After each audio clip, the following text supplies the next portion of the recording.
Mr. Nichols, I'm deeply concerned that the Western Hemisphere is being overwhelmed by anti-Americanism, and that countries across the region are aligning themselves with our adversaries and our enemies.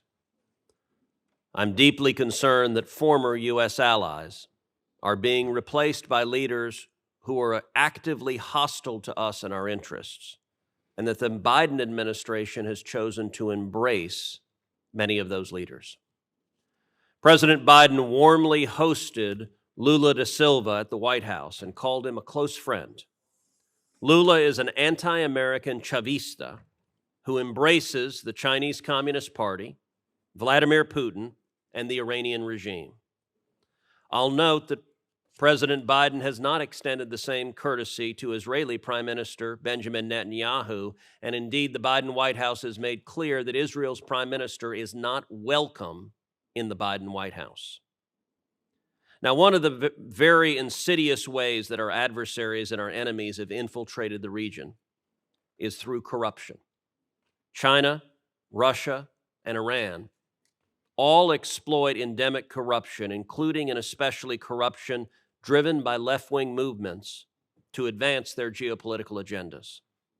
Congress, and specifically this committee, has recognized the importance of combating such corruption and have given you powerful tools, in particular under Section 7031C, sanction authorities. The Biden administration has used these sanctions repeatedly across the Western Hemisphere, but not, I'm dismayed to say, not against the left-wing anti-American communists who are aligning with Russia and China and Iran. Quite the opposite. Again, the Biden administration has looked the other way at malign behavior from such actors.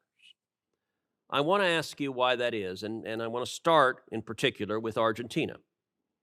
In Argentina, the federal judiciary found Cristina Fernandez, Argentina's former president and current vice president, guilty of overseeing and profiting from fraudulently issued government contracts to her associates for public works.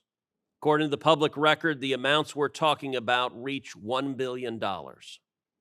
She was sentenced to 6 years in prison and given a lifetime ban on holding public office.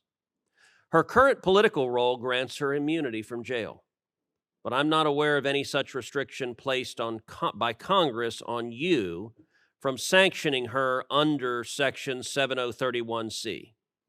You sanctioned the sitting Paraguayan vice president last year.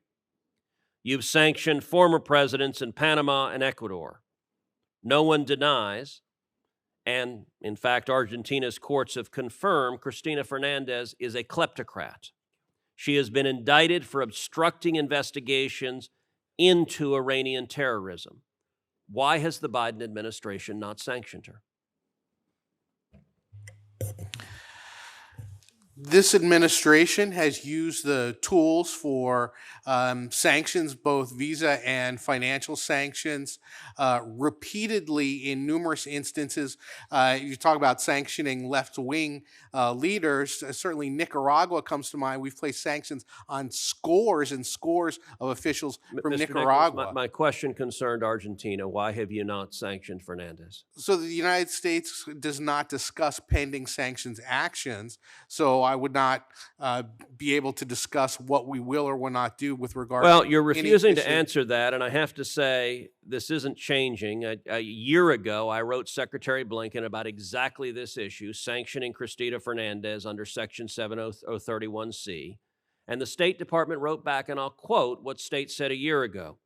Quote, President Biden and Secretary Blinken have made it a priority to fight corruption globally using all legal authorities available to them. That was nonsense then, and it's nonsense now. A year later, it is undisputed that she's a kleptocrat. Why is the Biden State Department giving her a pass?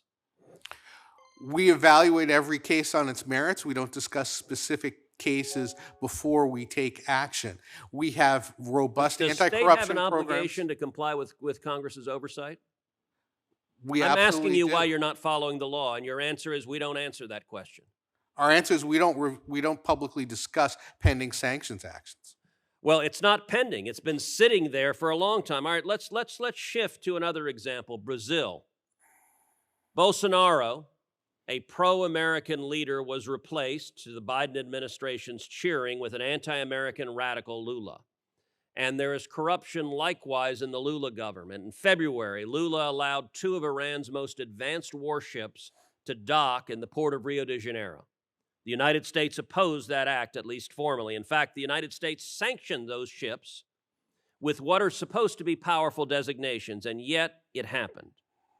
I believe the Lula government's corruption played a significant role in their decision to ignore the Biden administration and allow the docking. Do you agree with that assessment? And has the Biden administration enforced any sanctions related to that instance, and in particular to the Brazilians providing material support to the Iranian ships?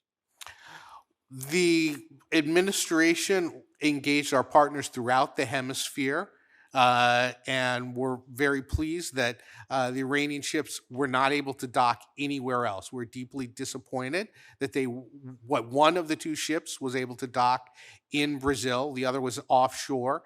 I would refer you to OFAC for any additional information on. Has the Biden sanctions administration sanctioned the Brazilian government, led by Joe Biden's self-described good friend, the anti-American leftist Lula? Have you sanctioned the Brazilian government for violating U.S. law and allowing the Iranian ships to dock? I would refer you to OFAC as to whether or not they've made a determination that action violated. You don't know whether you've sanctioned Brazil? I would refer you to OFAC. Do you know? I would refer you to OFAC. Do you know the answer? That's a yes or no question. Do you know whether the Biden administration has sanctioned Brazil? I am not aware of any sanctions with regard to that specific situation. Nor am I, and that's the problem.